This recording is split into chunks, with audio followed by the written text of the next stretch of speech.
Last time मैं गई थी मलेशिया फॉर 10 डेज़ और इस बार जो मेरा ट्रिप है वो थोड़ा सा लंबी है। It is for 16 days. और गेस व्हाट, मैं फिर से सोलो ट्रिप पे जा रही हूँ क्योंकि 10 लोगों को पूछने से अच्छा है कि आप अपना लगेज पैक करो और निकल पड़ो अपने ट्रिप पे। क्योंकि किसी को पूछने जाओगे, किसी का टाइम नहीं होगा, तो किसी के पास पैसा नहीं होगा, तो किसी को परमिशन नहीं मिलेगा।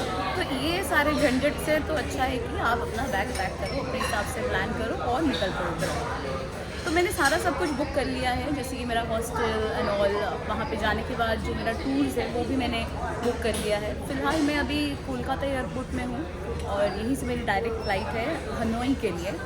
तो जाते टाइम मैं हनोई में जा रही हूँ और वही लगभग 2.5 घंटे के आसपास टाइम लगेगा फ़्लाइट में।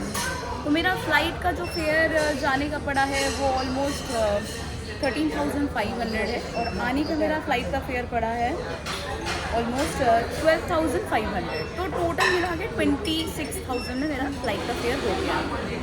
वीज़ा, यस, आपको वियतनाम जाने के लिए वीज़ा का ज़रूरत है।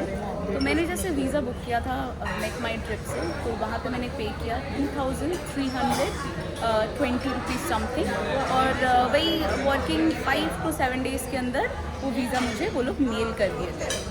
तो बस आपको वीज़ा जब आप अप्लाई करेंगे वहाँ पे बेसिक इन्फॉर्मेशन आप लोगों को देना है, लाइक आपका स्टे का कुछ स्टार्टिंग का 2-3 स्टे आपको दिखाना पड़ेगा, आपका up and down flight tickets, आपका पासपोर्ट का वो लोग front page and back page का फ़ोटोज़ मांगेंगे।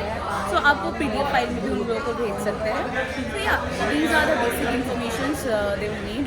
और उसके बाद ऑलमोस्ट 7 डेज़ तक आपके पास वीज़ा आ जाएगा। सो मैं अभी तो लाउंज में बैठी हूँ, मैंने डिनर कंप्लीट कर लिया है। कुछ ही देर बाद मेरा बोर्डिंग ही स्टार्ट हो जाएगा और उसके बाद मैं जाऊँगी वियतनाम।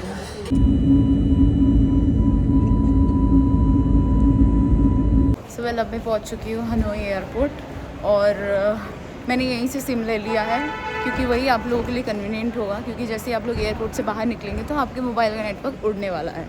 तो इसलिए मैंने एयरपोर्ट से ही सिम ले लिया। वही लगभग मेरा 1000 के आसपास पड़ा। 14 डेज़ का है, उसमें आपका कॉलिंग भी रहेगा और इंटरनेट भी रहेगा।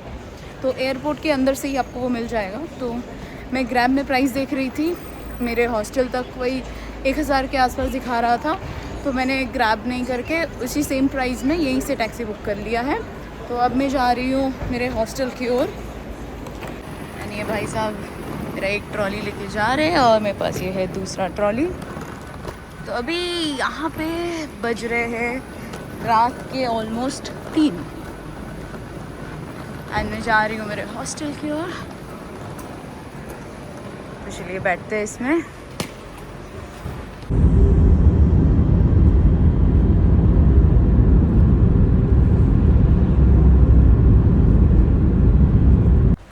वेल, ये मेरा हनोई का स्टे था।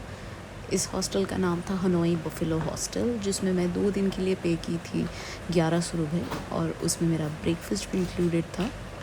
सो अब मैं अपने रूम में घुस रही हूँ एंड दैट्स माय रूम, जो कि एकदम अंधेरा था बिकॉज़ मैं रात के 3:30 बजे पहुँची थी वहाँ।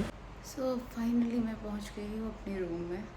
By the way, this is the bathroom, because मैं रूम में बात नहीं कर सकती because it's almost the mid of the night.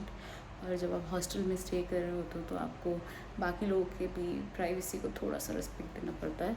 तो या अब बहुत टायर्ड हूँ, अब मैं बस सोने जाऊँगी और कल उठ के मैं एक्सप्लोर करूँगी हनोई।